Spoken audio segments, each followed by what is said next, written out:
Well. The UN General Assembly happened just today. And, we had all of our favorite boys going there talking about recognizing a Palestinian state. I believe now France has decided to officially recognize a Palestinian state. I believe recently Canada also decided to recognize a Palestinian state in particular.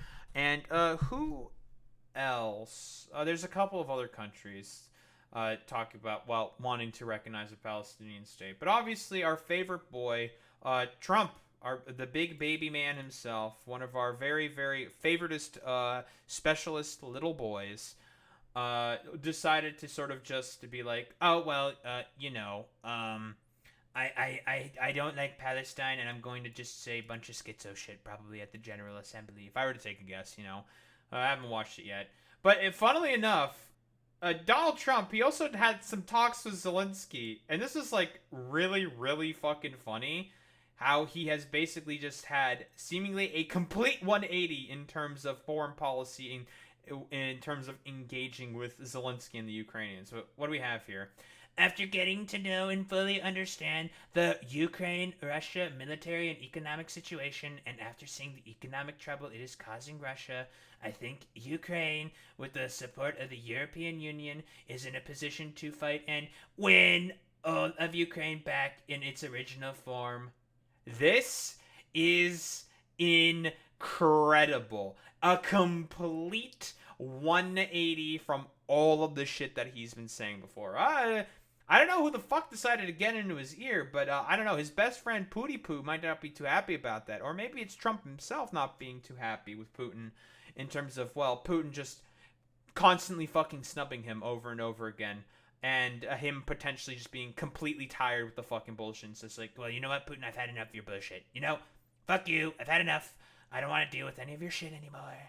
I keep offering you off ramps, even though you deserve none. I keep offering you off ramps, more and more ramps, and you take none of them. So you know what? I'm now in full support of Ukrainian emancipation, so you can go fuck yourself. It's incredible that we have. I don't know if I like. Do I want to call this like inevitable? Was this an inevitability from the Trump administration that the sort of stance that he had before in terms of like the complete utter belligerence and nonsense, the sheer rank idiocy that he used to engage with before in terms of Ukraine. I don't know, he like bonked his head really hard. Now all of a sudden it's like, actually, Slava Ukraini, I love Ukraine. It's very sad what's going on to all of them. I hate the fact that Russians keep kidnapping Ukrainian orphans. It's not good, folks. Not good. I don't like that, folks. So as far as I'm concerned, it's complete utter nonsense. I don't like that. Who really knows? Because again, we all know that the Russians have been consistently making incursions into NATO states. I believe Trump himself also said that Russian jets should be shot down if they continue making incursions into NATO territories. So I'm very, very interested to see what was offered to Trump, because again, this man is highly fucking transactional. I don't know, did Zelensky promise to erect a bunch of gold statues of Trump within Kyiv if when the war ends and the Ukrainians now get all the fucking support that they've been asking and begging for consistently? I don't know. Like it's very interesting because I know they've been asking for a lot of air defenses. It's very, very interesting because he used to just adopt all of the Russian framings in terms of this issue. It is fascinating to see because, well, then again, I mean, just like how he's flipped on a dime before, he can very, very easily flip on another fucking dime. It's complete nonsense. With time, patience, and the financial support of Europe, and in particular NATO, the original borders from where this war started is very much an option. Why not? Russia has been fighting aimlessly for 3.5 years, a war that should have taken a real military power less than a week to win. Bro is talking shit on the 3-day special military operation. Oh my god, this is incredible that this is fucking happening. Oh man, dude. Like, Well, we all know what's going to happen. There's going to be a lot more flow of armaments and weapons going back into Ukraine. And I mean, again, like before, like all the stupid conservative dumbasses and morons decide. Like, again, I would love to see how they square the circle. By the way, all the like pro-Russian, like Trump supporters and shit like that. That's going to be fascinating to see what happens with that one. It is very very interesting to think about. Like, what did Trump get out of this exactly? Or did he get sick and tired of Putin just basically stringing him along? Because Putin was fucking stringing him along. That's not hyperbolic or ridiculous to say. He was getting strung along by the Russians, by Putin specifically. That's not silly. It is true. It is a fact. So, I don't know. Like, what did they get? What was he offered? Like, that's like the only question that I think I ultimately have is what is he getting out of this? Like, because like I've said before, Trump fundamentally speaking is an incredibly transactional person. If he doesn't see any personal benefit of in terms of engaging with a certain political policy, it's interesting. I don't know. Yeah, I wonder how much money America saved in sending foreign aid to Ukraine. That's a great point there, Fridge Makara. Like I was about to mention this. I almost forgot to mention it.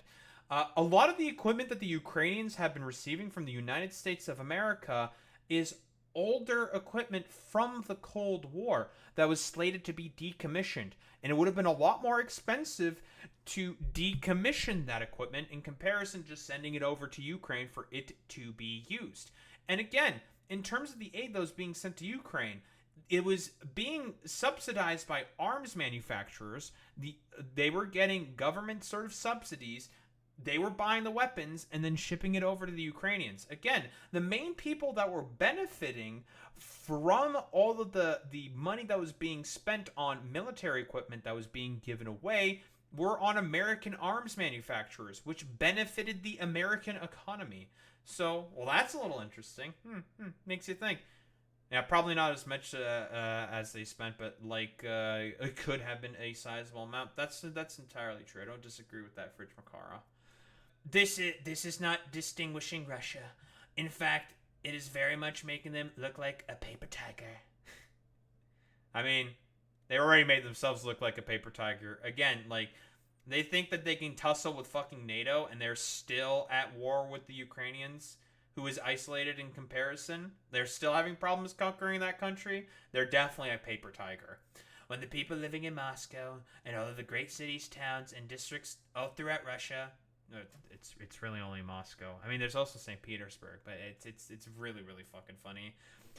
Find out what is really going on with this war. The fact that it's almost impossible for them to get gasoline through the long lines that are being formed, which is a very smart strategy of the Ukrainians. They have been consistently bombing oil refineries, and gas prices in Russia have been going up, very very high up, making the Russian people really begin to feel it in their fucking goddamn wallets as those gasoline prices have been going up. So very very cool. Yeah, exactly. There, Fridge Makar. Yeah, you can't leave 500 million munitions and platoon of tanks out in a field. All these spare weapons you have lying around, you need a warehouse to store them. The occasional maintenance to make sure that they don't rust, and soldiers which need payment to make sure they're not stolen. All this stuff just passively costs money to have. Exactly, 1000%. Like I've been saying before, a lot of the equipment that they've been sending over to Ukraine was slated to get fucking decommissioned, and it's way more expensive to decommission all that stuff. And again, maintenance costs, like you said, it's like, well, okay, how about just having them, instead of them staying in a fucking random warehouse somewhere, I don't know, out in like the middle of buttfuck nowhere, send it over to Ukraine. Fuck it. We have all this stuff. If we need more, we can just make more. Fuck it. Who cares? We can spend some money. We're the United States of America. We're very, very fucking rich. And all of the other things that are taking place in their war economy, where most of their money is being spent on fighting Ukraine, which has great spirit and only getting better. Ukraine would be able to take back their country in its original form, and who knows, maybe even go further than that. Is he suggesting that the Ukrainians might invade Russia? I mean, they had an incursion into Kursk, which at this point the Russians were able to push back.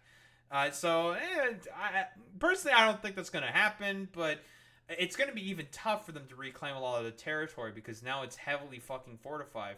like I said before, the main problem with the counteroffensive within the Zaporizhia Oblast, and the reason why it slowed down, is because the Ukrainians did not, like, had like about a quarter of the equipment that they were looking to have in order to be able to conduct that counteroffensive.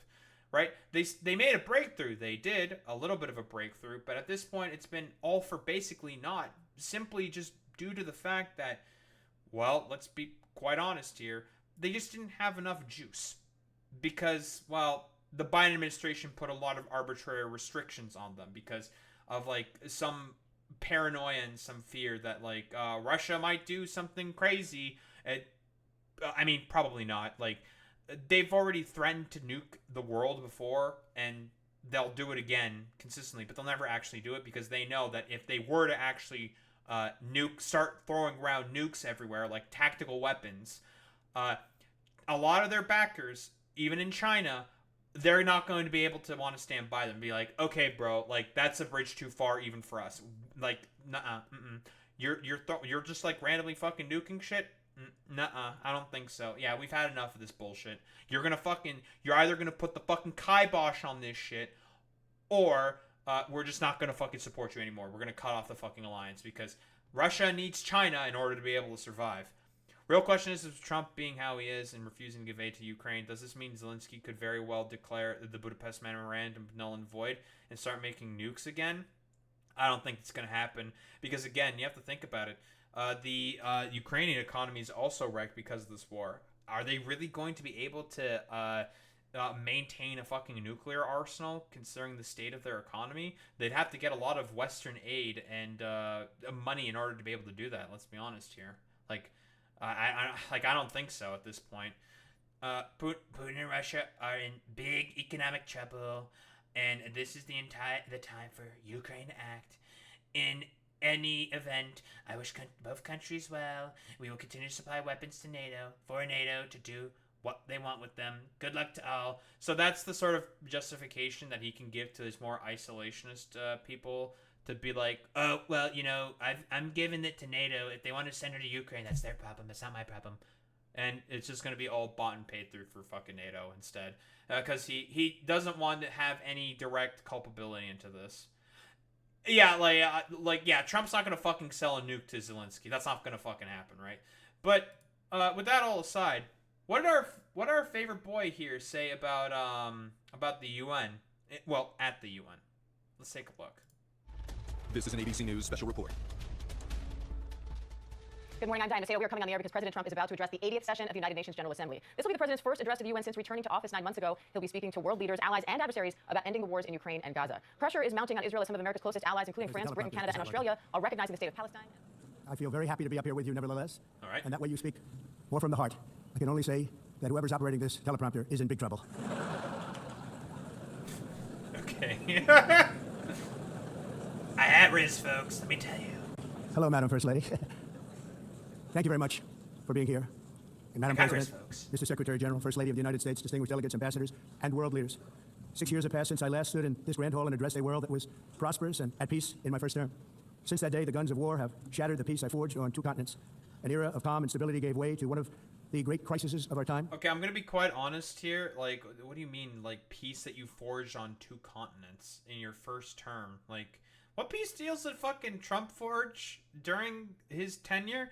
Like, the civil war in Ukraine was still happening, and the Russians were backing the fucking separatists at that time, and you didn't really do anything about calming that shit down. Yeah, like, he likes to pretend he's ended wars. Like, he says that he ended 7 wars, and, like, in reality, he's ended none. Like, all of those, even the deal that he had with Rwanda and Congo, between the M23 rebels and Congo, fell through. Like, that's the only one you can, like, honestly try to point to as a success, and it's just like, it didn't fucking happen. It still fell through. They're back to fighting each other.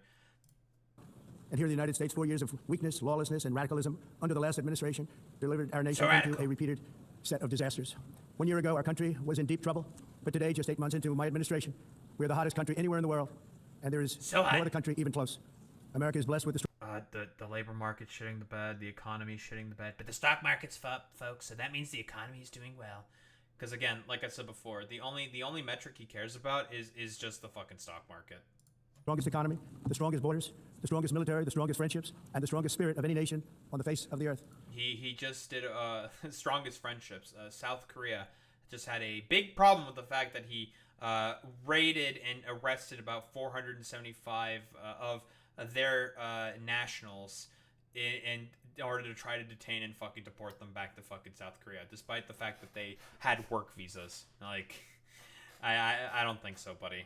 Your fucking belligerence is causing a lot of problems, bro. This is indeed the golden age of America. We are rapidly reversing the economic calamity we inherited from the previous administration, including ruinous price increases and record-setting inflation. Don't Inflation look like we've at never any had before. numbers behind that. Under my leadership, energy costs are down, gasoline prices are down, grocery prices are down, mortgage rates are down, and inflation has been defeated. The only thing that's up is the stock market, which just hit a record high. In fact, hit a record high. You're saying those that they've been defeated? The fact that he's again fucking talking to fucking about the stock market here is so fucking funny. Like, buddy, like, why are you talking about the fucking economy right now? Like, talk about like the actual shit, like Israel Palestine and fucking Ukraine or some shit. Like, why are you bringing up all this like stupid idiotic fucking bullshit? Like, again, we can look at the statistics. He's just lying. Like, jobs are down. Everything is fucking down in comparison to in the United States of America. The only thing that's going up is the stock market. And again, in his mind, the only thing he cares about in terms of what is the objective metric for a successful economy is a very powerful fucking stock market. Because again, he's an out-of-touch billionaire, and he only speaks for out-of-touch fucking goddamn billionaires. So it's nonsense. 48 times in the last short period of time. Growth is surging, manufacturing is booming. The stock market, as I said, That's true for is doing better than it's ever done. And all of you in this room benefit by that. Almost everybody. And importantly, workers' wages are rising at the fastest pace in more than 60 years. And that's what it's all about, isn't it? In 4 years of President Biden, we had less than $1 trillion of new investment into the United States. In just 8 months since I took office, we have secured commitments and money already paid for $17 trillion. Think of it, 4 years, less than $1 trillion. Dude, it was initially, so like the initial claim was like 6 trillion, then it became 9 trillion, then it became like 15 trillion, now it's 17 trillion.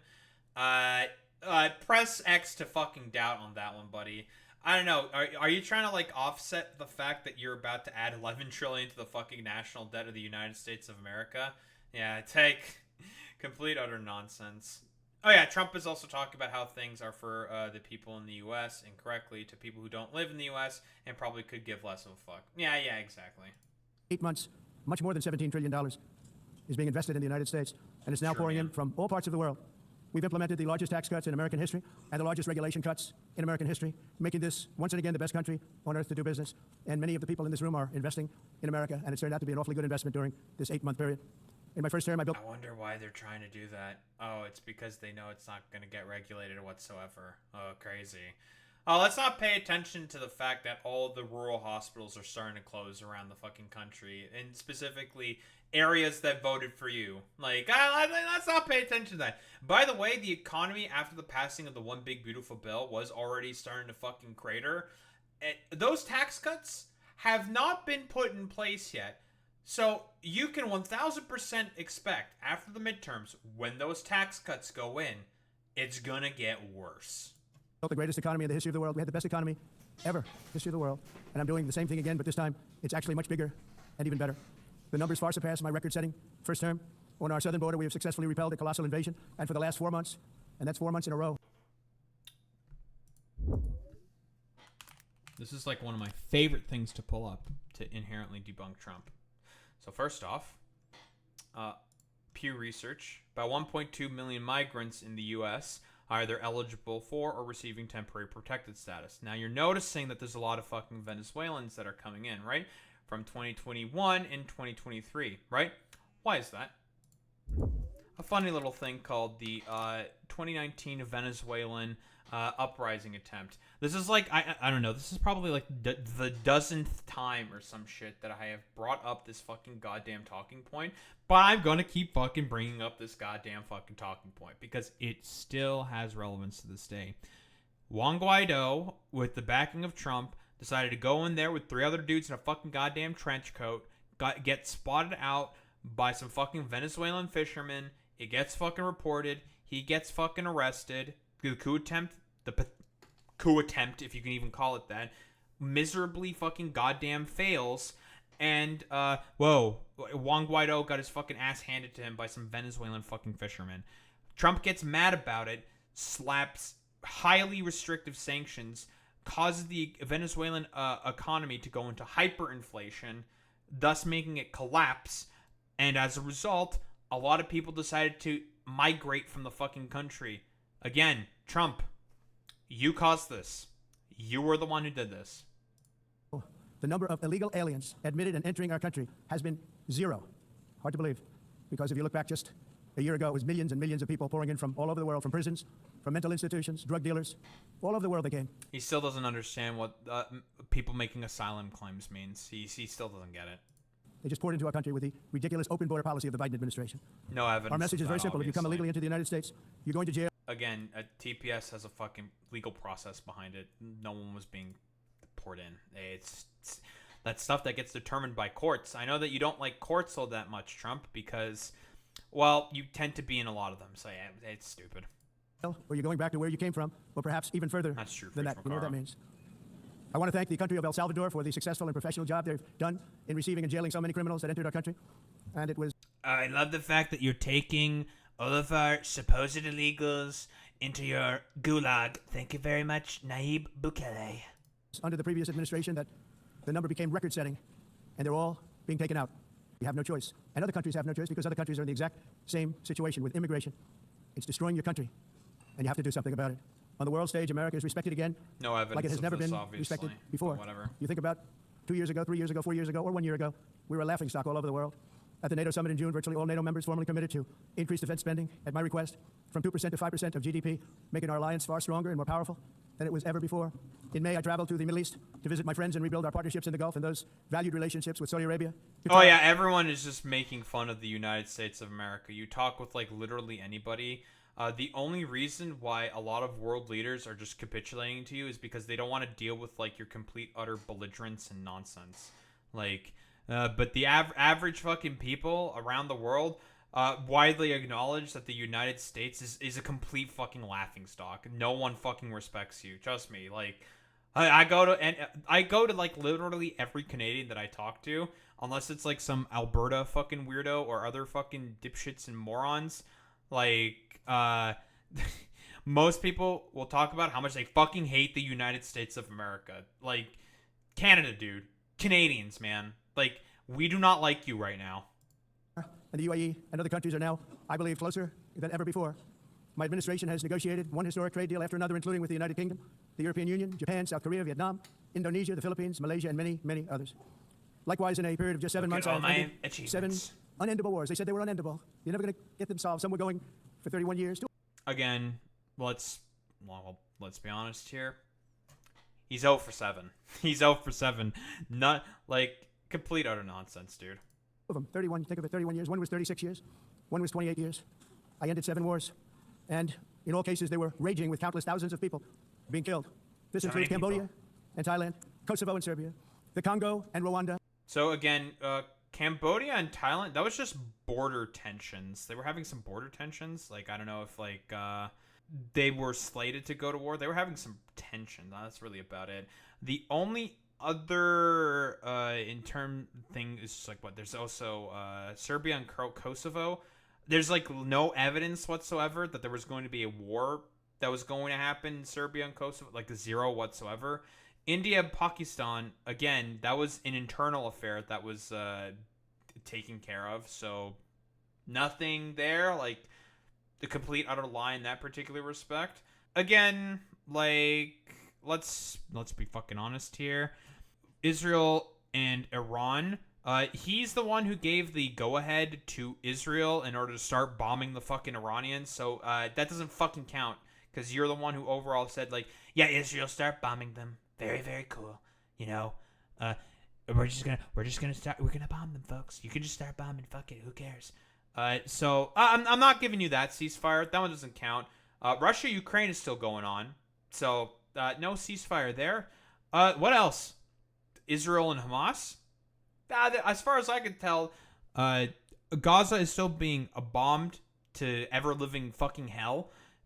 Under your administration, you tried to work out a fucking goddamn trade deal. had a delegation there from Hamas come up in Doha to try to negotiate something, and then the Israelis fucking bombed them, and you notified the Qataris 10 minutes after the fucking attack happened. So I don't know, like every single instance that he has tried to end wars have all failed miserably. A vicious, violent war that was. Pakistan and India, Israel and Iran, Egypt and Ethiopia, and Armenia and Azerbaijan. It included. But he stopped the fucking Nagorno-Karabakh fucking situation? Huh? Really? And Egypt and Ethiopia? I don't know about like Egypt and Ethiopia. That's a completely different question. Again, I don't believe him. Like, oh yeah, Congo and Rwanda. Yeah, they started like immediately fighting after your non-proposal didn't work. It didn't do anything. All of them. No president or prime minister, and for that matter, no other country has ever done anything close to that. And I did it in just 7 months. It's never happened before. There's never been anything like that. I'm very honored to have done it. It's too bad that I had to do these things instead of the United Nations doing them. And sadly, in all cases, the United Nations did not even try to help in any of them. I ended 7 wars, dealt with the leaders of each and every one of these countries, and never even received a phone call from the United Nations offering to help in finalizing the deal. All I got from the United Nations was an escalator that on the way up stopped right in the middle. If the First Lady wasn't in great shape, she would have fallen. But she's in great shape. We're both in good shape. We both stood. And then a teleprompter. I've done nothing. I'm stupid and I'm dumb. And I've done nothing. I'm just gonna lie and say a bunch of bullshit. That didn't work. These are the 2 things I got from the United Nations, a bad escalator and a bad teleprompter. Thank you very much. And by the way, it's working now. It just went on. Thank you. I think I should just do it the other way. It's easier. Thank you very much. I didn't think of it at the time because I was too busy working to save millions of lives. That is the saving and stopping of these wars. But later I realized that the United Nations wasn't there for us. They weren't there. I thought of it really after the fact, not during these negotiations, which were not easy. That being the case, what is the purpose of the United Nations? The UN has such tremendous potential. I've always said it. It has such tremendous, tremendous potential. But it's not even coming close to living up. I mean, by the way, like, let's be fucking honest here. The only reason why the United Nations has effectively been neutered is because there's been constant resolutions trying to get a ceasefire in fucking Palestine. You want to know who's been blocking those resolutions every single time? Oh, it's been you, motherfucker. It's not that they're not trying to do anything. You guys keep getting in the way and fucking vetoing all those security council measures because in reality, Trump is the one who wants all of the glory for himself. All Trump did was assert U.S. control of a corridor in Artsakh. Well, that's it? Really? I guess it might as well be the United States instead of the Russians doing it, because I know that the Russians were doing this in particular, helping administrate of that. Also, this deal favors Aliyev's regime. Oh, so it's an Azerbaijani favored fucking deal. Very, very cool, and not Armenian. Good job, Trump. I wonder what Anna Kasparian's going to think about that one. Who knows? To that potential. For the most part, at least for now, all they seem to do is write a really strongly worded letter and then never follow that letter up. It's empty words, and empty words don't solve war. The only thing that solves war and wars is action. Now, after ending all of these wars and also earlier negotiating the Abraham Accords, which is a very big thing for which our country received no credit, never received credit. Everyone says... By the way, the Abrahamic Accords is probably the main reason that led to Hamas doing October 7th. ...that I should get the Nobel Peace Prize for each one of these achievements. But for me... That haven't, like, that you haven't achieved anything. Like, he's achieved nothing. He's just lying. He's full of shit. The real prize will be the sons and daughters who live to grow up with the mothers and fathers because millions of people are no longer being killed in endless and unglorious wars. What I care about is not winning prizes, it's saving lives. We saved millions and millions of lives with the 7 wars. And I don't others that believe we're working him. on, and you know He that. loves prizes, Many years dude. ago, a very successful real estate developer in New York, known as Donald J. Trump, I bid on the renovation and rebuilding of this very United Nations complex. I remember it so well. I said at the time that I would do it for $500 million, rebuilding everything. It would be beautiful. I used to talk about, I'm going to give you marble floors. They're going to give you terrazzo. I'm going to give you the best of everything. You're going to have So mahogany good, walls. They're going to folks. give you I love plastic. marble. But they decided to go in another direction, which was much more expensive at the time, and which actually produced a far inferior product. And I realized that they did not know what they were doing when it came to construction, and that their building concepts were so wrong, and the product that they were proposing to build was I'm so an bad and so expert in costly. construction, It was folks. going to cost them a fortune. And I said, and Despite the fact that I was about to fire all of my Polish construction workers after they threatened to unionize on me, I was going to get ice on them, folks, let me tell you. wait till you see the overruns. Well, I turned out to be right. They had massive cost overruns and spent between $2 and $4 billion on the building and did not even get the marble floors that I Like, again, why the fuck are we talking about this? Like, of what relevance does this have? Like, this is completely irrelevant. Who the fuck gives a shit about any of this stuff? promised them. You walk into Raza. Do you notice that? As far as I'm concerned, frankly, looking at the building and getting stuck on the escalator. They still haven't finished the job.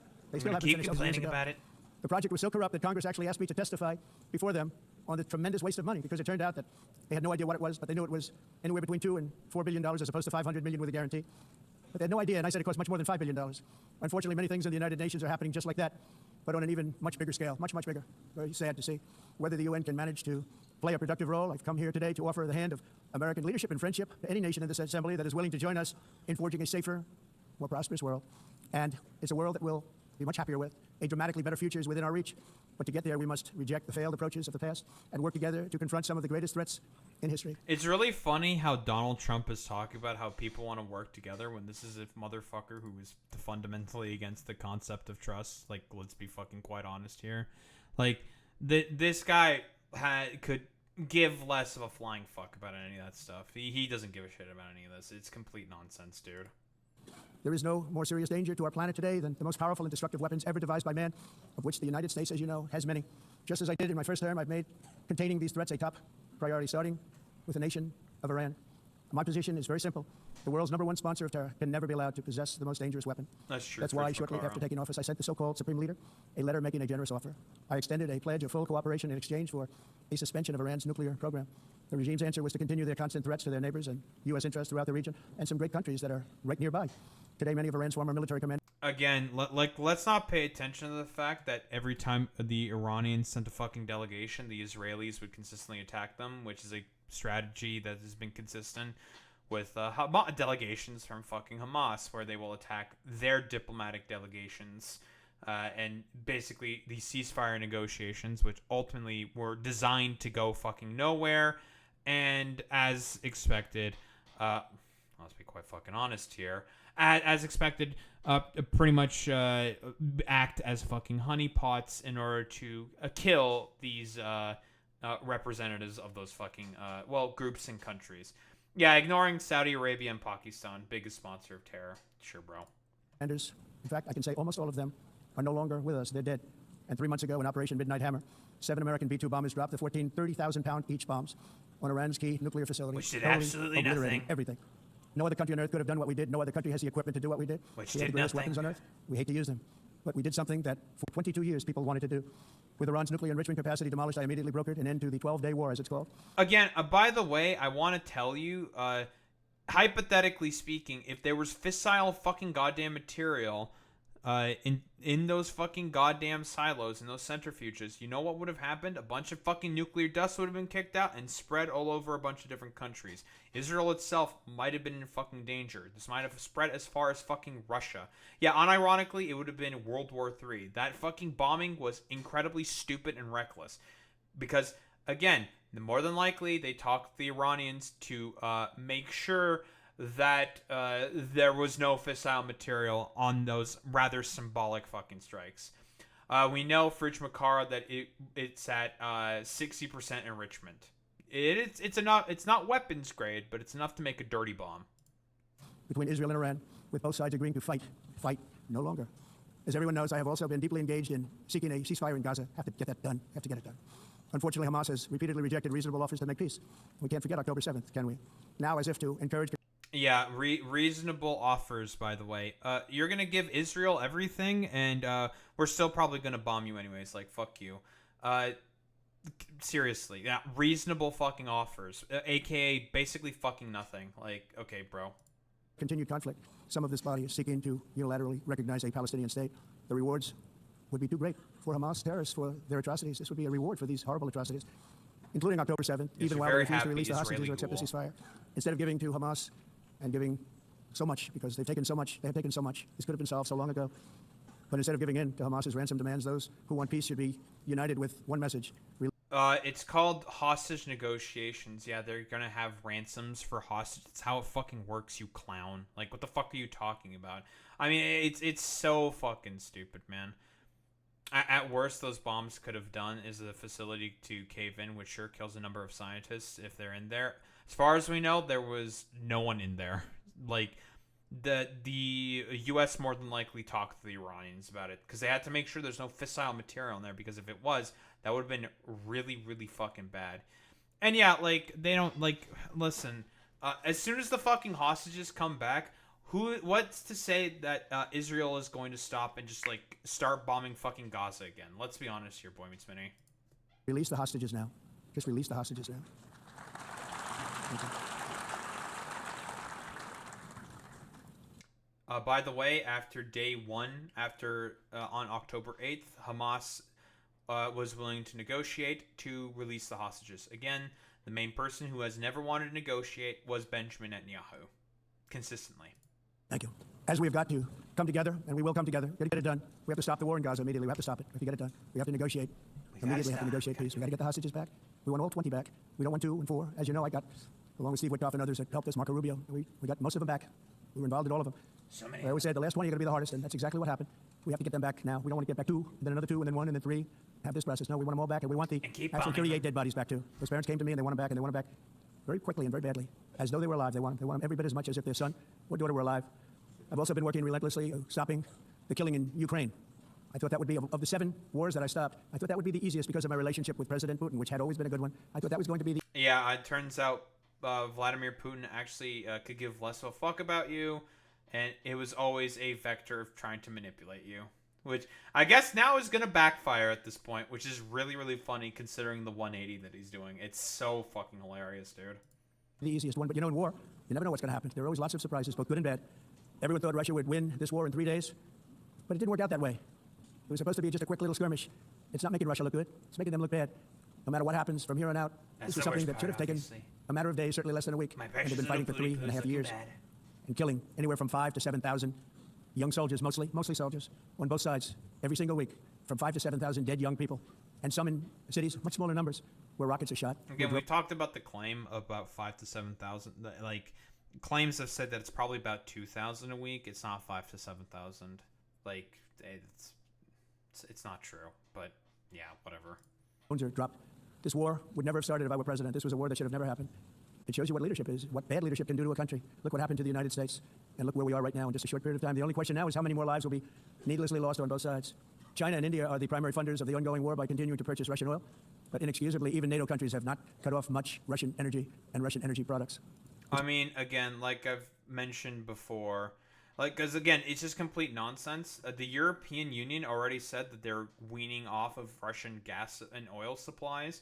Like, by 2030, they're expected to have net 0% purchasing from Russian oil and gas. The thing is that it takes time to find new sources of oil and fucking gas, because like they just can't like immediately cut it off. There may be some fucking problems if they decide to just immediately fucking cut it off. Like, it's not as simple as that. Which, as you know, I found out about 2 weeks ago, and I wasn't happy. Think of it. They're funding the war against themselves. Who the hell ever heard of that one?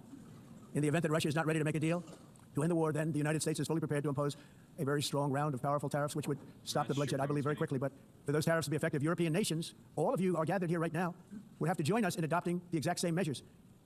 I mean, you're much closer to this. We have an ocean in between. You're right there. And Europe has to step it up.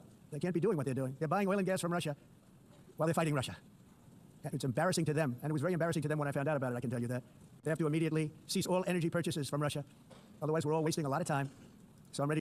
Again, like, that's not feasible because, again, like, I mean, preferably he wants them all to buy from American sources. Preferably, I mean, America is currently the largest energy producer on the fucking planet. Preferably, they want the Europeans to buy from Americans, in terms of like the broader sort of like fossil fuel sources. But it's just like, let's be quite honest here. Like, you can't just like immediately cut it off because, again, there may be some fucking heating issues in those European countries, and people might suffer consequences because of that, which is why they can't just cut it off immediately. It's just not how that works until they find reliable sources to replace that. Ready to discuss this. We're going to discuss it today with the European nations, all gathered here. I'm sure they're thrilled to hear me speak about it, but that's the way it is. I like to speak my mind and speak the truth. As we seek to reduce the threat of dangerous weapons today, I'm also calling on every nation to join us in ending the development of biological weapons once and for all. And biological is terrible, and nuclear is even beyond, and we include nuclear in that.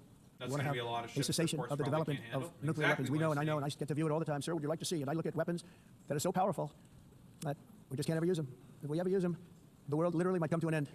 There would be no United Nations to be talking about. No There more would be nothing. biological weapons. Just a few years ago, reckless experiments overseas gave us a devastating global pandemic. Yet despite that worldwide catastrophe, many countries are continuing extremely risky research into bioweapons. Yeah, bro is COVID-19 was not being fucking researched for bioweapon purposes. That's a fucking conspiracy theory, Trump. Like, what the fuck are you talking about? No, it was being studied for other fucking reasons, just like any other fucking goddamn pathogen, to see the potential that it could become a fucking pandemic. Like, that's how it works. There was just a leak that fucking happened, and sometimes shit like that fucking happens because of human error and whatnot. Although I don't remember, out of the Wuhan lab, I don't think the source of it was natural. I think from a pangolin. Yeah, exactly. It didn't come out of a lab. I was about to say, the lab leak thing, it's like, that's not even true if I recall correctly. That's just also a conspiracy theory of, like, no one fucking doing research. Yeah, it came from, like, was it, like, literally someone who ate a particular animal, and that's how it spread? That might also be a fucking conspiracy theory as well. I might be wrong on that one, but I don't remember 100% for certain. I know, like, a lot of wacky shit can fucking sometimes happen in parts of China. And man-made pathogens. This is unbelievably dangerous. Yeah, COVID-19 was not man-made. Like, that's really fucking stupid. To prevent potential disasters, I'm announcing today that my administration will lead an international effort to enforce biological... I don't know about eaten, but definitely handled. Okay, that's... I knew it was definitely handled in some way. I remember, I think that the initial claim was that someone fucking ate something, but it might have been, like, a dipshit fucking racist saying that, right? You know? Yes, yeah, it wasn't fucking airborne, right? I agree with that point, Mitsuny. Right. Weapons Convention, which is going to be meeting with the top leaders of the world by pioneering an AI verification system that everyone can trust. Hopefully the UN can play a constructive role, and it will also be one of the early projects under AI. Let's see how good it is, because a lot of people are saying it could be one of the great things ever, but it also can... Dude, when the AI bubble bursts, it's gonna be so fucking funny, dude. Like, yeah, dude. AI fucking verification systems. That's going to go so well and not have any potential problems with that whatsoever. Of course, bro. Be dangerous, but it could be put to tremendous use and tremendous good, and this would be an example of that. Not only is the UN not solving the problems it should, too often, it's actually creating new problems for us to solve. The best example is the #1 political issue of our time, the crisis of uncontrolled migration. It's uncontrolled. Your countries are being ruined. The United Nations is funding an assault on Western countries and their borders. In 2024, the UN budgeted Complete, utter fucking conspiracy theory. There was like some dipshit who was trying to make that fucking the argument before, saying that the United Nations is providing funding to uncontrolled migration. Like, what the fuck are you talking about? This is like some great replacement theory tier shit. Like, it's complete fucking nonsense. No, like, whoa, just because like the United Nations is a enforcer of international law and of asylum laws, which every fucking country is okay with fucking processing, and guess what? Due to a lot of general instability that is happening right now with the world, a lot of people tend to be fucking migrating from those countries in order to go to more prosperous, stable countries, which tend to be fucking Western. Like, should be fairly fucking obvious. It's not being funded by the fucking UN. This is a complete conspiracy theory. Like, it's the exact same shit as the fucking conspiracism from the Great Replacement Theory. There's just no evidence to suggest that whatsoever. $372 million in cash assistance to support an estimated 624,000 migrants journeying into the United States. Think of that. The UN is supporting people that are illegally coming into the United States, and then we have to get them out. The UN also provided food, shelter, transportation, and debit cards to illegal aliens. Can you believe that? On the way to infiltrate our southern border. Millions of people came through that southern border. Just a year ago, millions and millions of people were pouring in. 25 million altogether over the 4 years of the incompetent Biden administration. He's lying. We took a look about how many people were eligible for TPS. It was about 1.2 million migrants. Are you saying that half of these migrants were funded by the UN? What the fuck are you talking about? Again, he's just lying. About, in terms of the overall program itself, TPS brought in about, I think, 25 million migrants for people that are eligible. But that was over the course of about 30 years, Trump, because TPS was put in during the 90s. So, again, he's just lying. And now we have it stopped, totally stopped. In fact, they're not even coming anymore because they know they can't get through. But what took place is totally unacceptable. Well, that's because more than likely you're going to have your agents probably shoot them or some shit. To stop invasions, not create them. and not finance them. In the United States, we reject the idea that mass numbers of people from foreign lands can be permitted to travel halfway around the world, trample our borders, violate our sovereignty, cause unmitigated crime, and deplete our social safety net. We have reasserted. By the way, if we're wondering why the Great Replacement Theory might be gaining some potential new prominence, it's because of this motherfucker just completely lying about it. Again, we all know about the amount of people that were allowed into the U.S. By TPS. It was about 1.2 million. And again, why did a lot of Venezuelans? Why was a lot of Venezuelans a part of that? Conservatives? Again, 2019 Venezuelan coup attempt. Like, come on, dude. Yeah, it's complete fucking nonsense, dude. That America belongs to the American people, and I encourage all countries to take their own stand in defense of their citizens as well. You have to do that because I see it. I'm not mentioning names. I see it, and I can call every single one of them out. You're destroying your countries. They're being destroyed. I'm gonna go ahead and push stupid fucking conspiracy theories for other white nationalist dipshits to climb onto so they can have their positions to be reaffirmed. I actually love the Great Replacement Theory. My name is Donald Trump. It's one of my favorite theories. It's such a good theory. It's totally true. Again, nonsense. No evidence to suggest whatsoever that the UN is fucking funding a bunch of illegal migrants. Yeah, it's so fucking stupid, man. Europe is in serious trouble. They've been invaded by a force of illegal aliens like nobody's ever seen before. Illegal aliens are pouring into Europe. Nobody's doing anything to change it, to get them out. It's not sustainable. And because they choose to be politically correct. You know, by the way, not about fucking political correctness. Is there really, Fridge Makara, you, I believe, live in Europe. Is there really a giant migration wave that's happening within Europe right now? And also, let's be fucking honest here. Like, the reason why there is a lot of fucking goddamn migration going on within Europe is because of a lot of fucking political instability and economic instability that's being caused by you. You're contributing to the fucking problem. If you didn't want, again, so many fucking migrants to be leaving their fucking countries, you should believe fundamentally in the concept of a rising tide raises all ships, you know? If you help provide for a bunch of other poorer fucking goddamn countries and help them out to have stronger and better economies, people are going to be less likely to want to leave those countries, Trump, because most fucking migrants, generally speaking, do not want to leave their fucking home countries unless they feel like the conditions on the ground in those countries are bad, Trump. And again, a lot of fucking migrants, by the way, that are happening within Europe to Western countries are either Poles or Romanians, dude. Like, it's not all from, like, fucking Africa. It's complete fucking nonsense, dude. They do just absolutely nothing about it. And I have to say, I look at London where you have a terrible mayor, terrible mayor. And it's been so changed. Now they want to go to Sharia law. Wants to name but you're in a different names. country. You can't do that. Both the immigration and their suicidal energy ideas will be the death of Western Europe if something is not done immediately. This cannot be sustained. What makes I want anyone to tell me how this is any different from, like, one of those, like, stupid dipshit YouTubers from, like, 2014. He's doing the exact, like, savior of the fucking West tier fucking bullshit. It's complete fucking nonsense, dude. There's just, again, no fucking evidence to suggest that the United Nations is funding, like, migrants to illegally cross into the borders of Western countries.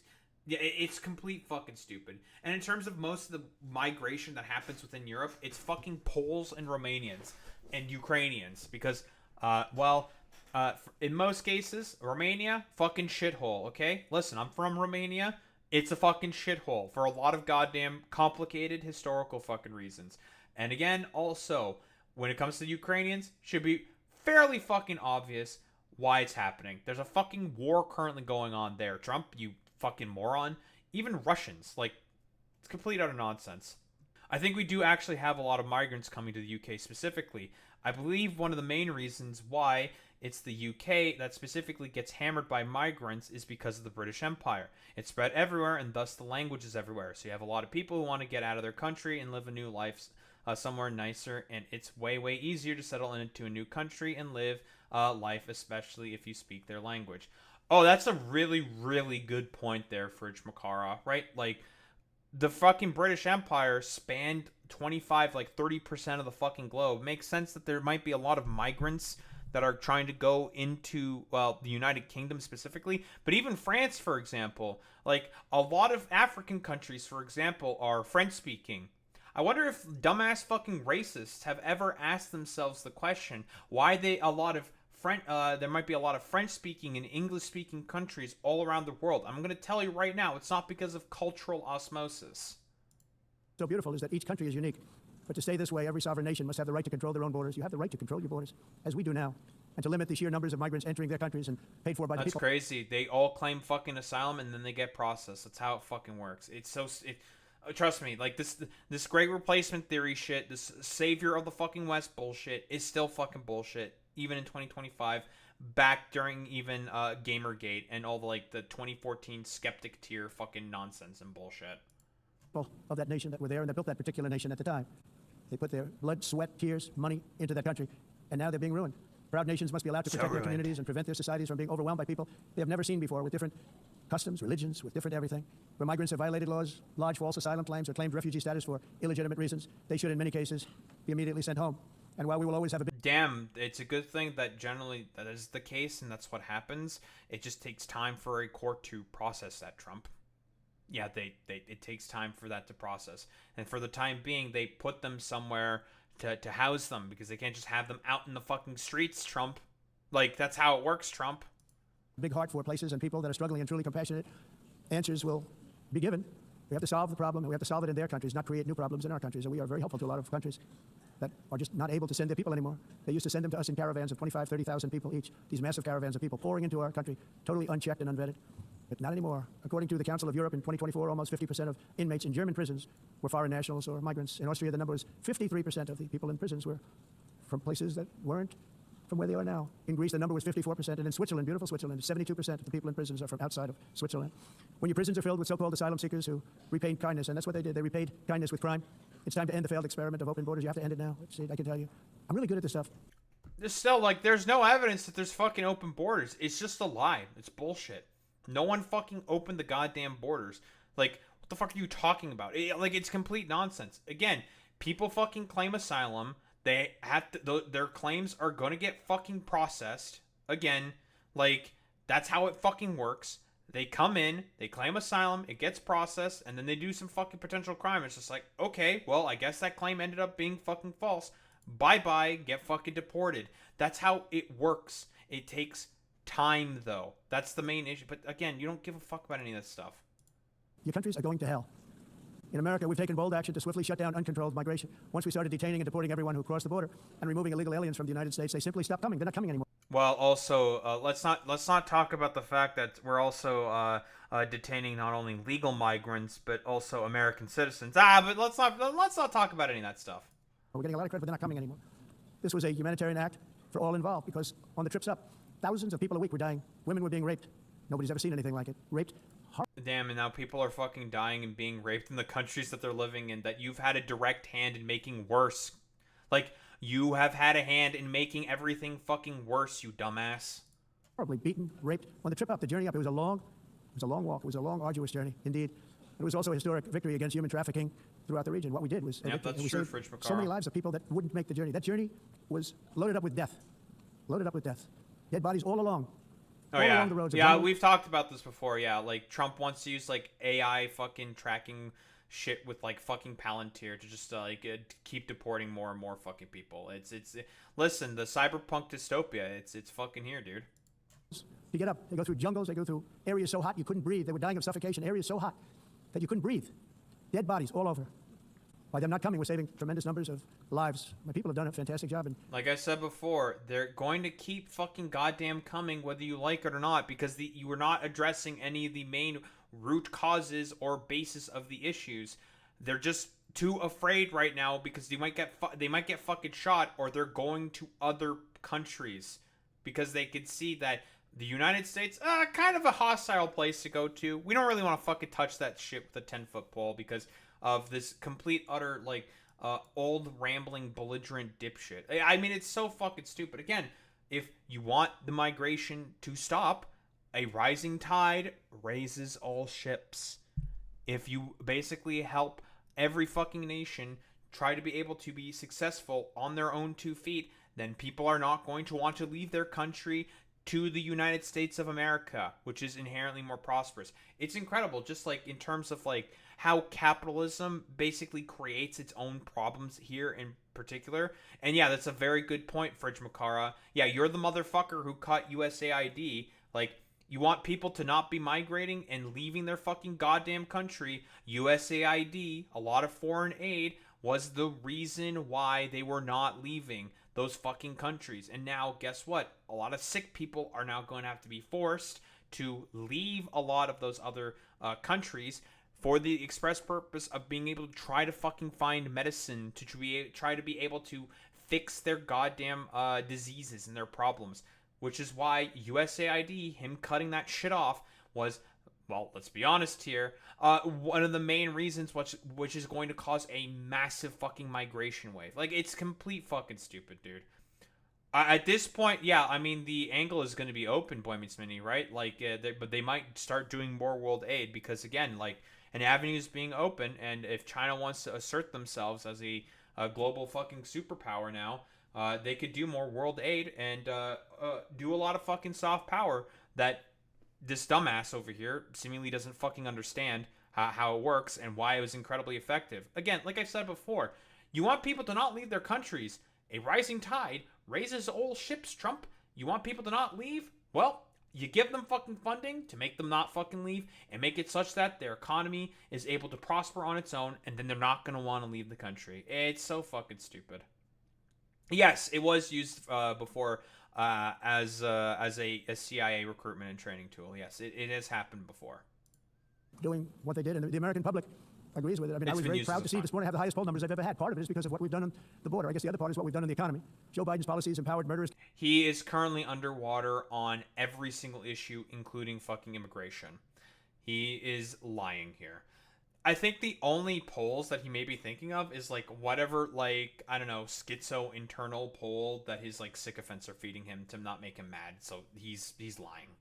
Gangs, human smugglers, child traffickers, drug cartels, and prisoners from all over the world. The previous administration also lost nearly 300,000 children. Think of that. They lost more than 300,000 children, little children, who were trafficked into the United States on the Biden watch, many of whom have been raped, exploited, and abused, and sold. Sold. Nobody talks about that. The fake news doesn't write about it. With many others, young children. What the fuck are you, like, can I get a fucking fact check on this shit? Like, what is he talking about? Like, the trafficking of, like, 300,000 children. What does that mean? Trump... I mean, let's not pay attention to the fact that his dumbass is in the Epstein files, but yeah, well, you know. Trump claim, what, 300,000 children, UN. What does that mean?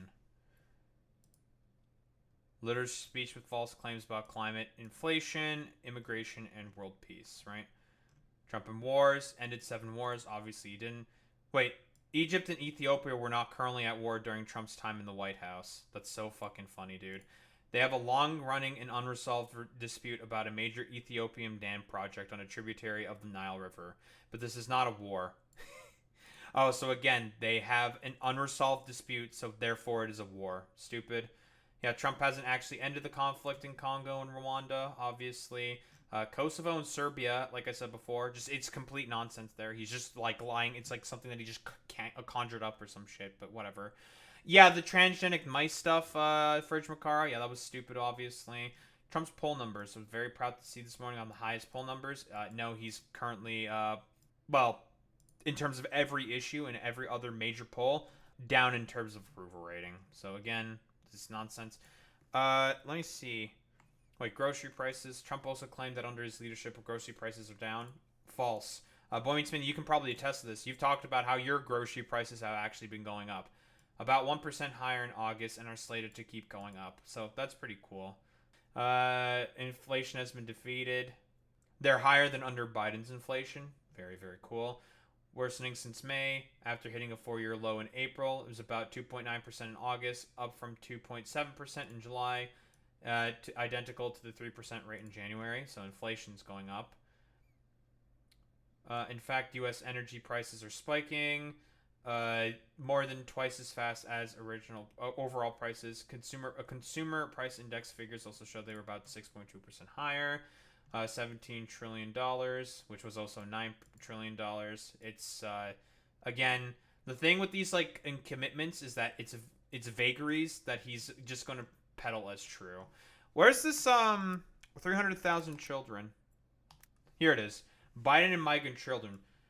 Trump repeated his misleading claim that the previous administration also lost nearly 300,000 children, then quickly said it was more than 300,000 children. Again, by the way, if you're not being consistent with your numbers and you're speaking out of both sides of your mouth, you're probably fucking lying. He continued to say that many of these children have been raped, abused, and sold. He appeared to be referring to a 2024 report from the Homeland Security Department's Office of Inspector General, which said Immigrations and Customs Enforcement reported more than 32,000 unaccompanied migrant children failed to appear as scheduled for immigration court hearings after being released or transferred out of custody between fiscal years 2019 and 2023. This might have been as a consequence of that Title 42 shit that Biden decided to keep in place you fucking implemented at the start of COVID-19. The report also said that 291,000 unaccompanied migrant children during this period were not given notices to appear in court. Well, that's a little interesting. For the express purpose of probably fucking deporting them. So he's lying about that. Who are missing or dead. And we found a lot of these children and we're sending them back. And we've been sending them back to their parents. They said, nobody knows who they are. They said, where do you come from? And they'll give us a country and we'll find out and we'll figure it out and we'll bring them back to their homes. And the mother and father rush to the door and their tears in their eyes. They can't believe that they're seeing their son or daughter, their little son or daughter again. We've done almost 30,000 of them so far. Any system that results in the mass trafficking of children is inherently evil. Yet that is exactly what the globalist migration agenda has done and it's what it's all about. Buddy, you're in the fucking Epstein files. You're best friends with Jeffrey fucking Epstein. Spare it with the trafficking of children. America, those days, as you know, are over. The Trump administration is working, and we are continuing to work. I'm going to keep covering up the Epstein files, folks. And also, as I said, to get back the 30,000 we've already returned. Now I think we're going to have another. We're going to find a lot. You're not going to find all of them. 300, more than 300,000. They're lost or they're dead. They're lost or they're dead because of the animals that did this. To protect our citizens, I've also designated multiple savage drug cartels as far as you see this, and you see it happening right before your eyes. Forest Let's terrorists? put it this way. People don't like taking big loads of drugs in boats anymore. There aren't too many boats. Because you keep illegally bombing them in international fucking waters, which is illegal. Like what? You're just saying that it's okay to just extrajudiciously sort of just like murder people on the fucking high seas? Okay, fine, fuck it. I guess it's time for anyone to just get... you're in a random speedboat, you're in a random boat somewhere, time to get bombed by the United States of America. Very cool.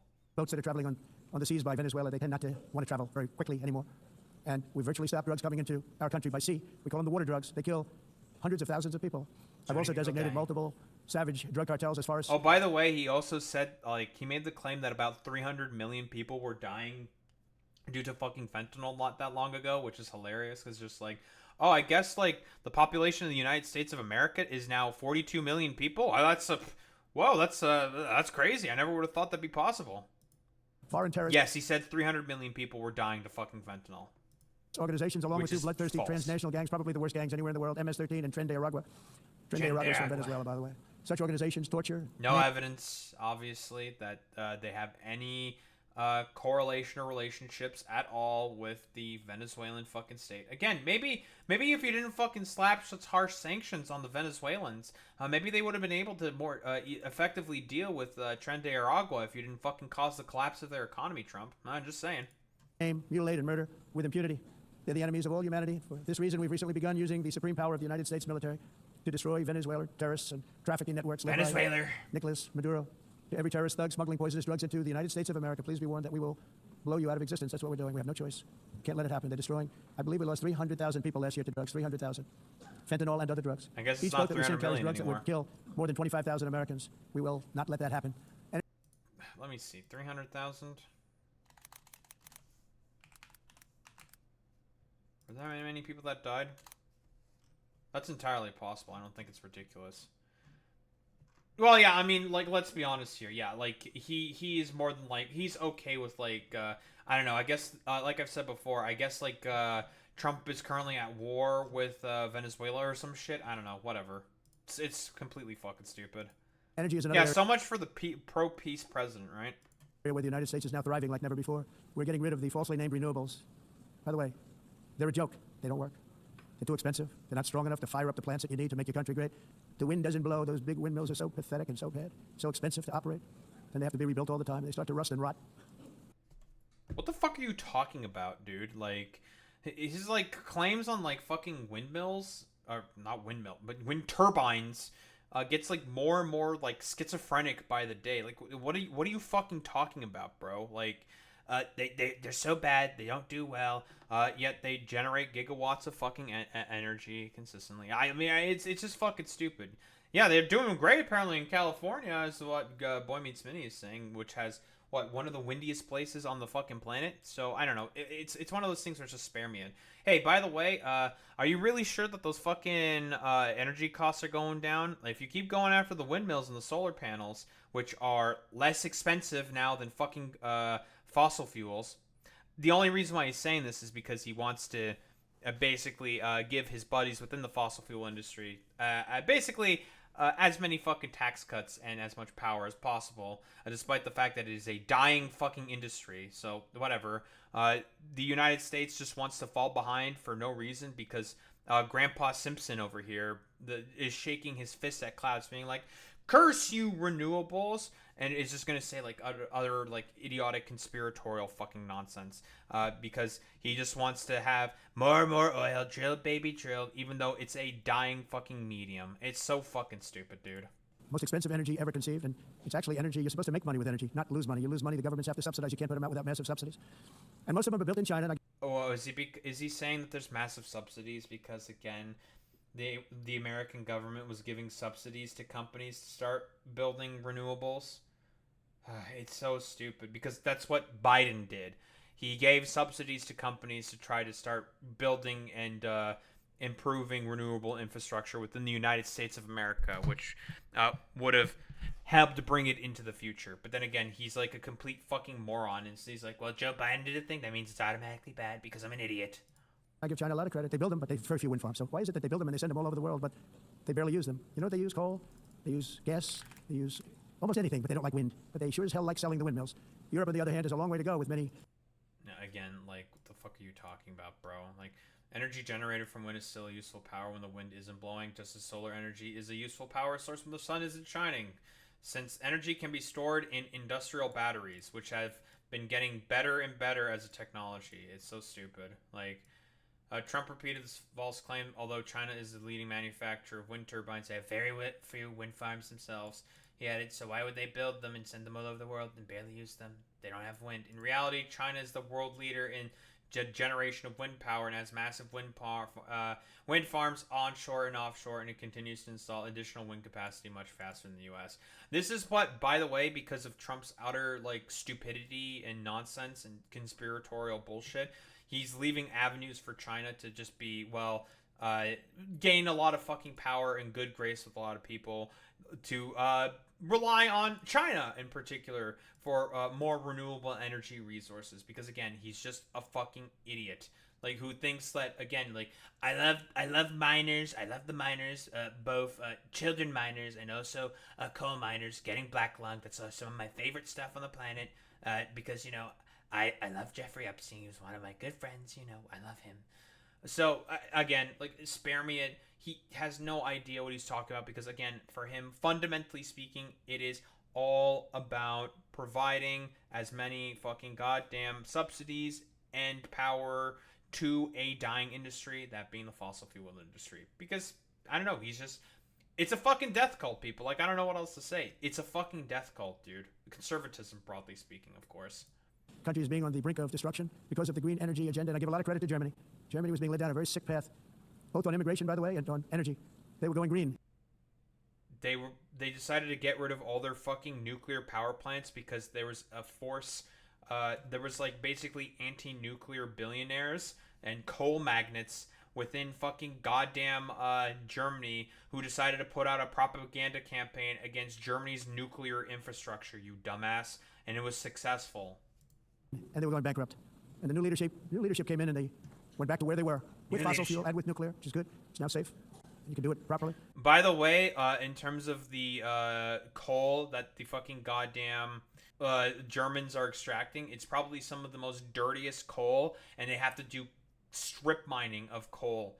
Like, hey, I thought you were a big fan of the beautiful countrysides that countries have, and now it has to be like completely destroyed in order for Germany to be able to extract coal coke. Like, get the fuck out of here, dude. But they went back to where they were, and they opened up a lot of different plants, energy producing plants, and they're doing well. I give Germany a lot of credit for that. They've said this is a disaster, what's happening. They were going all green. All green is all bankrupt. That's what it represents. And it's not politically correct. I'll be very badly criticized for saying it, but I'm here to tell the truth. I don't care. Because you're It doesn't matter to wrong, me. dude. I'm in New York City. No, it's not. You're gonna be criticized because you're just fucking wrong, dude. Like it's just inaccurate. You're lying. I'm feeling a lot safer. Crime, we're getting crime down. And by the way, speaking of crime, Washington, D.C. was the crime capital of America. Now it's a totally, after 12 days, it's a 30% historic low before the occupation that he did with the National Guard. totally safe city. Everyone's going out to dinner. They're going out to restaurants. Your wife can walk down the middle of the street with or without you. Nothing's going to happen. My people have done a fantastic job. And yes, I called in the National Guard, and the National Guard took care of business, and they weren't political. All they did was just sweep up fucking homeless people. Like, that's literally all that they accomplished. They just arrested a bunch of homeless people sitting in their fucking tents, dude. It's so fucking stupid, man. Correct, but they took care of business. We got 1,700 career criminals out, brought them back to where they came from, the countries where they came from, or put them in jails. Washington, D.C. is now a totally safe city again, and I welcome you to come. In fact, oh yeah, and by the way, he didn't even go to the more, like, crime-heavy areas of D.C. All he did was go into the fucking city center and all the cultural sort of areas. That's all that he did. Like, that's it. Like, it's the most, like, blatant, stupid, idiotic sort of, like, power play on the planet. Like, that's all that it was, effectively. we'll have dinner together at a local restaurant, and we'll be able to walk. We don't have to go by an armor-plated vehicle. We'll walk right over there from the White House.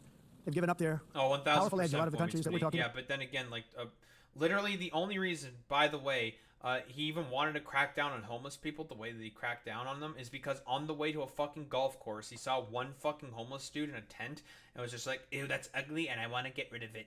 We need to get rid of it. Those can't be there. We gotta get rid of them. Like, that's it. It's so fucking stupid.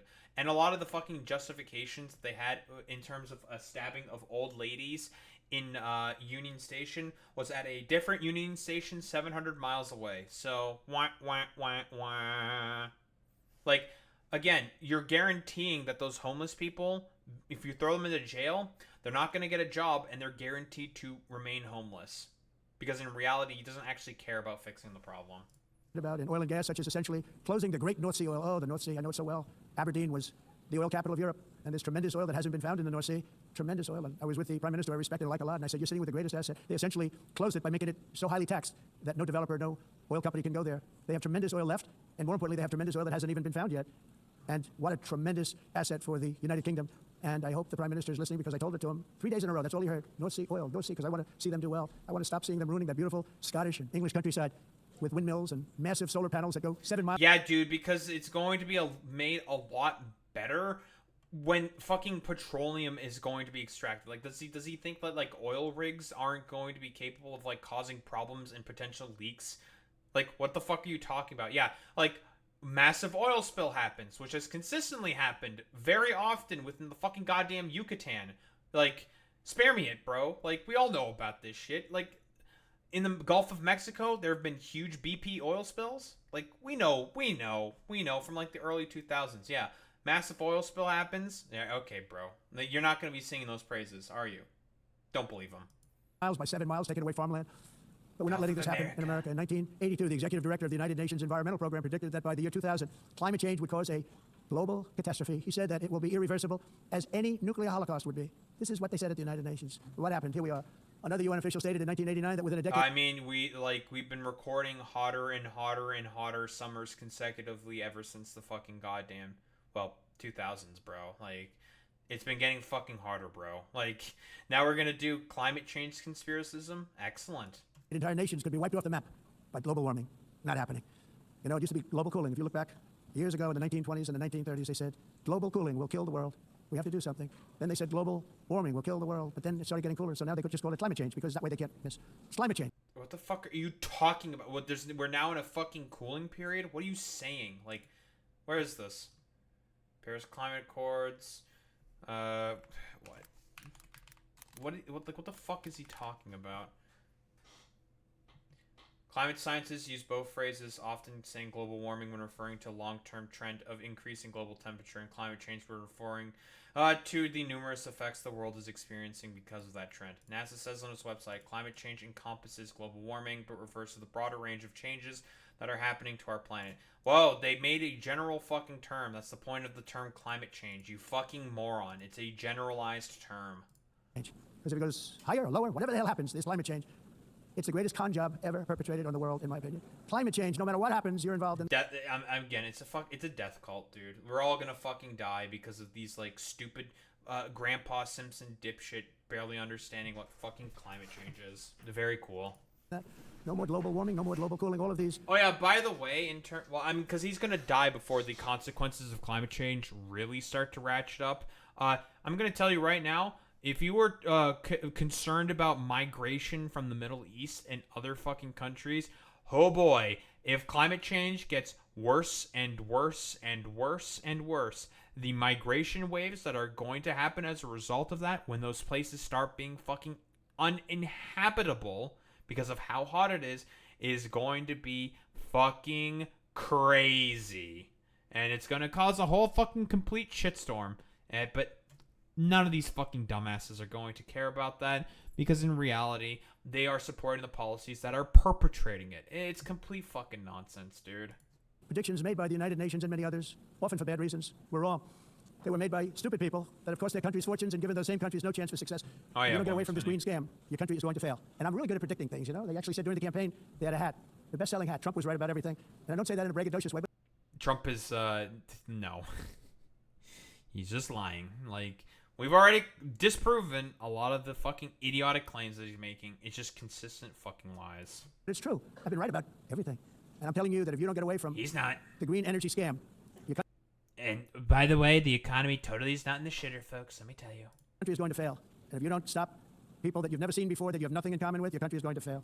I'm the president of the United States, but I worry about Europe. I love Europe. I love the people of Europe. And I hate to see it being devastated by energy and immigration. This double-tailed monster destroys everything in its wake, and they cannot let that happen any longer. You're doing it because you want to be nice. You want to be politically correct, and you're destroying your heritage. They must take control strongly and immediately.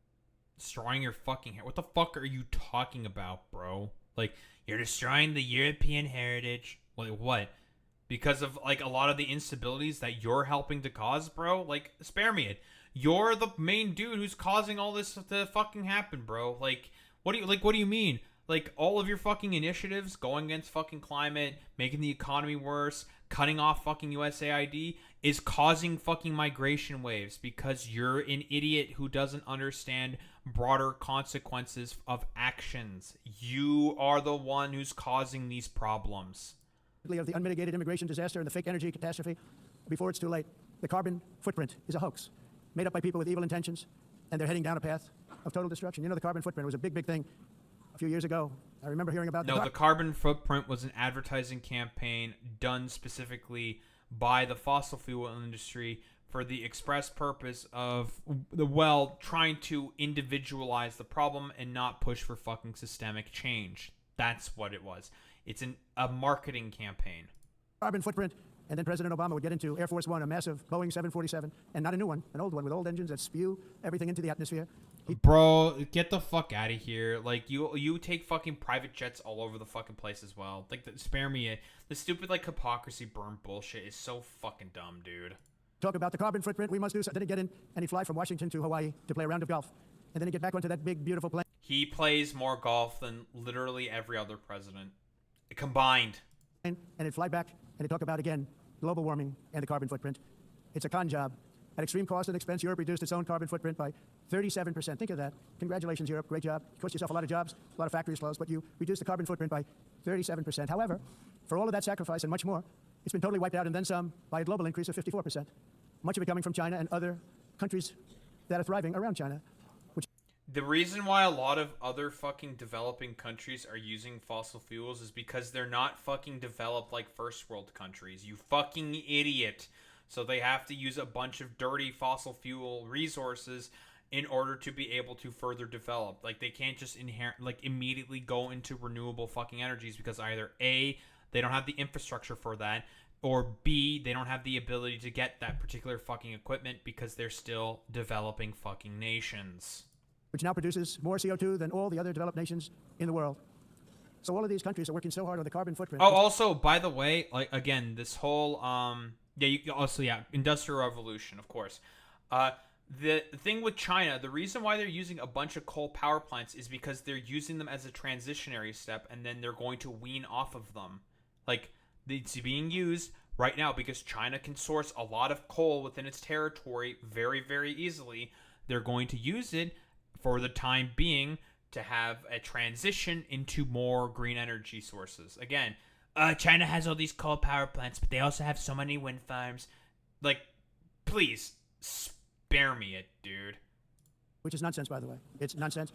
You know, it's interesting. And That's such a good point. Yeah, if we want to do, factorial analogies, yeah, you need to make red science first before you can get to green science, and you need your red and green science before you can get to blue science, and you need your red, green, and blue before you can get to, well, basically every other fucking science. Red, green, and blue are your three main fucking sciences that you need to be able to produce a lot of. There is steps to this, Trump. Like, you can't skip any of those particular steps. Nonsense. Yeah, like, Trump doesn't give a fuck about emissions. It's all fucking stupid LARP cope, like, bullshit from this dude. in the United States, we have still radicalized environmentalists, and they want the factories to stop. Everything should stop. No more cows. We don't want cows anymore. I guess they want to kill all the cows. They want to do things that are just unbelievable, and you have it too. No one has said that. We have a border, strong, and we have a shape, and that shape doesn't just go straight up. That shape is amorphous when it comes to the atmosphere. And if we had the most clean air, and I think we do, we have very clean air, we have the cleanest air we've had in many, many years. But the problem is that other countries, like China, which has air that's a little bit rough, it blows. And no matter what you Like, what's the fucking smog index within the United States of America? I'm curious. Smog index in the U.S. Air quality index, not smog index. Like, what is the air quality? How's it good? How good is it in the United States of America? I'm curious.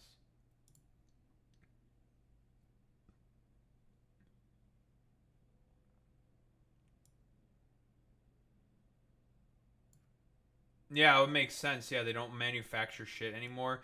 But it's really funny how he wants to bring back manufacturing, like a manufacturing base, which would make the air quality like worse, which I find really, really funny. Like, he wants a manufacturing export economy, but he's talking about how good the U.S. air is. It's just like, what do you mean right now? Like, yeah. Also, that's a good point, Fridge Makara. Yeah. You outsourced the dirty jobs to China, and now you're blaming China. Again, like, this is a problem of the U.S.'s own fucking machinations at this point. Like, it's complete fucking nonsense, dude. you're doing down here, the air up here, tends to get very dirty because it comes in from other countries. Again, like I've said before, you're the fucking main dude who wants to bring back manufacturing within the U.S., which is going to dirty the fucking air. Like, spare me it, dude. And also, like, global warming is making wildfires fucking worse, man. Like, what are you fucking saying? The reason why a bunch of smoke from Canadian wildfires goes into America is because of the fact that global warming is getting worse and worse. A thing that you think is a hoax. Countries where their air isn't so clean. And the environmentalists refuse to acknowledge that. What, you think that, like, other countries take their dirty smog air and just, like, shovel it into the United States of America? What kind of, like, schizophrenic nonsense is this? Like, what are you fucking saying? Like, again, old man rambling, because in reality he's like a stupid, dumb fucking conspiracist when it comes to, well, climate change specifically. Same thing with garbage. In Asia, they dump much of their garbage right into the ocean. And over about a 1 week and 2 week journey, it flows right past Los Angeles. You've seen it. Massive amounts of garbage, almost too much to do anything about. Flowing past Los Angeles, past San Francisco. And then somebody would get in trouble because he dropped a cigarette on the beach. I mean, he's actually not wrong. There is a big problem in terms of, like, trash being dumped into the Pacific Ocean, specifically being done by China. He is correct about this one thing. He is right about this one thing in particular, right? There's a giant trash patch within the Pacific Ocean because of that. But then again, like, you're not doing anything to help try to fucking clean that shit up because you're not interested in actually helping to fucking clean that shit up. Again, like, Trump very often only thinks in terms of the frames of politics first and foremost. So if he can blame anyone for, like, literally anything and not have any culpability for it, he'll just fucking do it and not accept any responsibility for it whatsoever. The whole thing is crazy. The primary effect of these brutal green energy policies has not been to help the environment, but to redistribute manufacturing and industrial activity from developed countries that follow the insane rules that are put down to polluting countries that break the rules and are making a fortune. They're making a fortune. European electricity bills are now 4 to 5 times more expensive than those in China, and 2 to 3 times higher than the United States. And our bills are coming way down. You probably see that our gasoline prices are way down. You know. He's lying, by the way. They're actually going back up because of a lot of the cuts of the green energy initiatives. Electricity prices within the United States are going up. We have an expression, drill, baby drill, and that's what we're doing. Well, they'll be much lower in a year from now. But they've come way down over the last year. As a result, every air conditioner is like very uncommon to see one in some of these countries because the electric cost is so high. So while the U.S. is approximately... No, it's because the housing within Europe is not inherently designed for fucking air conditioners, you fucking moron. Like, in places like Great Britain, they don't really necessarily need air conditioning as much because it's a lot more damp and rainy in there. Although they might need some air conditioners more and more often now because of global warming making it hotter in those fucking goddamn... in that fucking goddamn state. And also, a lot of British houses are designed to inherently trap heat, considering the fact that it is an environment that is very cold and damp. 1,300 heat-related deaths annually. That's a lot. Europe loses more than 175,000 people to heat deaths each year because the cost is so expensive you can't turn on an air conditioner. What is that all about? That's not Europe. That's not the Europe that I love and know. All in the name of pretending to stop the global warming hoax. The entire globalist concept of asking successful industrialized nations to inflict pain on themselves and radically disrupt their entire societies must be rejected completely and totally, and it must be immediate. That's why in America I withdrew from the fake Paris Climate Accord, where, by the way, America was paying so much more than every country. Others weren't paying. China didn't have to pay. Because you're the biggest economy on the planet. You're the biggest one. You have the biggest economy on the planet, so it makes sense that you can pay more. That's how it works. Like, that's just how basic proportions work. Like, that's how it works. But again, like, ruins the Paris Climate Accords for like no reason because of the fact that, again, it's a death cult. It's a death cult, and they just want people to die. Until 2030, Russia was given an old standard that was easy to meet, 1990 standard. For the United States, we're supposed to pay like $1 trillion, and I said this is another scam. The fact is, the United States is. Is that even true, by the way? Trump repeated some false claims about the Paris Climate Accord. At one point, he wrongly said that the U.S. was supposed to pay $1 trillion under the accord. It wasn't. The U.S. never spent or committed anywhere close to $1 trillion in connection to the accord. Biden pledged upon taking office $11.4 billion per year toward international climate financing, but Congress appropriated less than even that. Whoops. China said, he said China didn't have to pay until 2030. This was confusing, but it appeared to be a reference to his previous false claim that the accord gave China more time than the U.S. to hit its targets for reducing carbon emissions. In reality, the accord came into effect for all participating countries at the same time. Yeah, he's off by about $989 billion, so that's cool. It's been taken advantage of by the world for many, many years, but not any longer, as you probably noticed. I unleashed massive energy production and signed historic executive orders to hunt for oil, but we don't have to do much hunting because we have the most oil of any nation anywhere, oil and gas in the world. And if you add coal, we have the most of any nation in the world. Clean, I call it clean, beautiful coal. You can do things today with coal that you couldn't have done 10 years ago, 15 years. So I have a little standing order in the White House. Never used Guys, you listen, if you were to get coal with the miners, specifically children miners, because I love children, folks, we're going to use them to get them all black lung. They're going to get black lung. And be trafficked by Jeffrey Epstein, folks. They're going to be trafficked by Jeffrey Epstein with black lung. Word coal, only use the words clean, beautiful coal. Sounds much better, doesn't it? But we stand ready to provide any country with abundant, affordable energy supplies if you need them, when most of you do. We're proudly exporting energy all over the world. We're now the largest exporter. In the United States, we want trade and robust commerce with... Very funny that he keeps talking about how they're an average net energy exporter, but again, the energy costs are keep going up within the United States of America. All nations, everybody. We want to help nations. We're going to help nations. But it must also be fair and reciprocal. The challenge with trade is much the same with climate.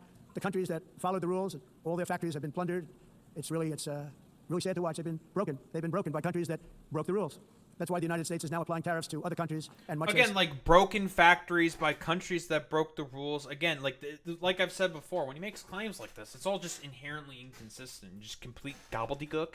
Because in reality, he's just like a dumbass fucking conspiracy theorist, like who doesn't actually believe in fucking climate change. Like, I mean, again, it's complete fucking nonsense what he's fucking saying here. Like, we had to give $1 trillion to the Paris Climate Accord. Biden wanted to pledge $11 billion. Significantly fell under that. So, because Congress appropriated actually even less than that. It's like again, lies. Because again, no one's gonna fucking check him. Like, because he's surrounded by sycophants, and he's just allowed to just say whatever the fuck he wants. Not gonna get accurately reported by the media or called out by the media because again, everything is fucking captured. It's complete fucking bullshit, dude. These tariffs were, for many years, applied to us, uncontrollably applied to us. We've used tariffs as a defense mechanism under the Trump administration, including my first term, where hundreds of billions of dollars in tariffs were taken in. And by the way, we had the lowest inflation, and now we have very low inflation. The only thing different is that we have hundreds of billions of dollars flowing into our country. But this is how we will ensure that the system works for everyone and is sustainable into the future. We're also using tariffs to defend our sovereignty and security throughout the world, including against nations that have taken advantage of former U.S. administration. Prices are starting to go up because of the tariffs. The effects of the tariffs are starting to hit American consumers. Again, she still doesn't understand that tariffs are a tax on the consumer. For decades, including the most corrupt, incompetent administration in history, the sleepy Joe Biden administration. Brazil now faces major. That's really funny coming from the dude who had his border czar accept a fucking bag of $50,000 fucking dollars from an FBI sting because he wanted to give some fucking business government fucking contracts, dude. Please spare me it. You're the dude who's presiding over the most fucking corrupt administration, like cartoonishly corrupt administration on the fucking planet. Tariffs in response to its unprecedented efforts to interfere in the rights and freedoms of our American citizens and others, with censorship, repression, weaponization, judicial corruption, and targeting of political critics in the United States. I have a little problem saying this because I must tell you, I was walking in and the leader of Brazil was walking out. We saw him and I saw him, he saw me, and we embraced. And then I'm saying, can you believe I'm going to be saying this in just 2 minutes? But we. That's because, like, a bunch of people are spreading conspiracy theories about Jair Bolsonaro's coup attempt, which has been found to be, well, I mean, Jair Bolsonaro has just been sent to jail. Aha, pack watch, Rip Bozo. Fuck you, Jair. Go to fucking jail, you fucking loser. Jail. You go to jail for trying to orchestrate a fucking goddamn coup. Like, and people keep peddling a bunch of misinformation and conspiracy theories and are actively breaking those countries' laws. Again, he loves to talk about sovereignty of fucking countries, but if it's only if it's his own country. If it's other fucking countries, I don't think so. Yeah, we talked about this before, Fridge Makara, but he doesn't fucking get it. Like, he wants the United States to go back to, like, the 1880s, for fuck's sake, in terms of being able to generate revenue with fucking tariffs. And we've consistently talked about how that's, like, fucking stupid. First off, again, Trump, this isn't, like, fucking Factorio. You don't just have the building and just plop down the fucking building. You're not the cryptid engineer. You're a fucking dipshit orange fucking buffoon who barely understands seemingly how to build fucking factories. You just think, like, it just, like, pops up out of nowhere after, like, I don't know, the construction yard vehicle from fucking Command and Conquer just, like, puts it there in, like, 3 fucking seconds. Like, no, that's not how that works. Like, it's complete, utter fucking nonsense, dude. We actually agreed that we would meet next week. We didn't have much time to talk, like about 20 seconds. They were in retrospect, I'm glad I waited because this thing didn't work out too well. But we did talk. We had a good talk, and we agreed to meet next week, if that's of interest. But he seemed like a very nice man, actually. He liked me, I liked him. But if you, and I only do business with people I like. When I don't like them, I don't like them. But we had, at least for about 39 seconds, we had excellent chemistry. It's a good sign. Sure, man. But also in the past, Brazil, can you believe this? Unfairly tariffed our nation, but now because of our tariffs, we are hitting them back, and we're hitting them back very hard. As president, Brazil had a trade surplus with the United States of America. He doesn't understand how fucking tariffs work. This is an example that I've pointed to before. We also have pretty significant tariffs on the United States. For example, and this is one that he's referenced to before, a 390% tariff on U.S. dairy products. Why? Because we don't want our market to be overflowed with fucking U.S. dairy products. We import dairy from the U.S., we do, but to a certain cap. If it exceeds that cap, then it gets tariffed at 390%. That's how tariff policy works, Trump. Because we want to incentivize our own dairy fucking farmers and our own dairy industry, dude. I will always defend our national sovereignty and the rights of American citizens, so I'm very sorry to say this, that Brazil is doing poorly and will continue to do poorly. They can only do well. They just secured a deal with China to be able to sell soybeans after the U.S. lost that fucking significant market due to your fucking trade belligerence on fucking tariffs, dude. Like, you're making American farmers suffer, my dude. When they're working with us. Without us, they will fail, just as others have failed. It's true. Next year, the United States will celebrate the 250th anniversary of our glorious independence, a testament to enduring power and American freedom and spirit. We will also be proudly hosting the 2026 FIFA World Cup, and shortly thereafter, the 2028 Olympics, which is going to be very exciting. I hope you all come. I hope that countless people from all over the globe will take part of these will be great celebrations of liberty and human achievement, and that together we all can rejoice in the miracles of... Man, hopefully, in terms of all the fucking policies from Jay Matarchodia and Mehmet Oz and fucking RFK Jr., don't transform the United States into the fecund sort of Nurgle-like garden that they want it to be, and have it become like a spreader and vector of fucking disease and cause another global pandemic because of his like complete utter fucking nonsense. Of history that began in July 4th, 1776, when we founded the light to all nations, and it's something really that an amazing thing came out of that date. It's called the United States of America. In honor of this momentous anniversary, I hope that all countries who find inspiration in our example will join us in renewing our commitment, values, and those values really that we hold so dear together. Let us defend free speech and free expression. Let us protect religion. Deporting a bunch of minorities that we don't like, and going after dissidents that we do not like, and tariffing the shit out of everyone because I don't believe in the fundamental sort of like basis of trust within society. Because that's what it is. And he also does not know how to fucking run an economy. Again, same motherfucker who bankrupted like 6 businesses. You really expect him to know how to fucking run the most powerful economy on the planet? Yeah, I don't think so. Religious liberty, including for the most persecuted religion on the planet today. It's called Christianity. And let us safeguard our sovereignty and cherish qualities that have made each of our nations so special, incredible, and extraordinary. In closing, I just want to repeat... Yeah, this is coming from like the Islamophobic fucking freaks. Yeah, dude. Yeah, Christianity, very, very persecuted around the world or something? Like... Damn, are there like random killings of Christians and happening in other countries? What the fuck are you talking about, dude? It's so fucking stupid. Yeah, is Christianity even persecuted within the United States of America? Like, what do you mean? It's complete schizophrenic nonsense. That immigration and the high cost of so-called green renewable energy is destroying a large part of the free world and a large part of our planet. Countries that cherish freedom are fading fast because of their policies on these 2 subjects. You need strong borders and traditional energy sources if you are going to be great again. Whether you have come from north or south, east or west, near or far, every leader in this beautiful hall today represents a rich culture, a noble history, and a proud heritage that makes each nation majestic and unique, unlike anything else in human history or any other place on the face of the earth. From London to Lima, from Rome to Athens, from Paris to Seoul, from Cairo to Tokyo and Amsterdam to right here in New York City, we stand on the shoulders of the leaders and legends, generals and giants, heroes and titans. And we want all of these countries to become complete utter shitholes like the one I'm creating. Who won and built our beloved nations, all of our nations, with their own courage, strength, spirit, and skill. Our ancestors climbed the mountains, conquered oceans, crossed deserts, and trekked over wide open plains. They charged into thunderous battles, plunged into grave dangers, and they were soldiers and farmers and workers and warriors and explorers and patriots. They built towns into cities, tribes into kingdoms, ideas into industries, and small islands into mighty empires. We were a part of all of that. They were champions for their people who never gave up and who never, ever gave in. Their values defined our national identities. Their visions forged our magnificent destiny. Everybody in this room is a part of it in your own way. Each of us inherits the deeds and the myths, the triumphs, the legacies of our own heroes and founders who so bravely showed us the way. Our ancestors gave everything for homelands that they defended with pride, with sweat, with blood, with life, and with death. Now the righteous task of protecting the nations that they built belongs to each and every one of us. So together let us uphold our sacred duty to our people and to our citizens. Let us protect their borders, ensure their safety, preserve their cultures, treasure, and traditions, and fight, fight, fight for their precious dreams and their cherished freedoms. And in friendship and with all of the utter stupid nonsense policies that he keeps pursuing and conspiracy theories that he keeps espousing on the world fucking stage, he's going to make it such that there is more fucking instability, and he's going to make this supposed aspirational goal and dream essentially be completely and utterly impossible. Really a beautiful vision. Let us all work together to build a bright, beautiful planet, a planet that we all share, a planet of peace and a world that is richer, better, and more beautiful than ever before. That can happen. It will happen. It will happen, and I hope it can happen and start right now, right at this moment.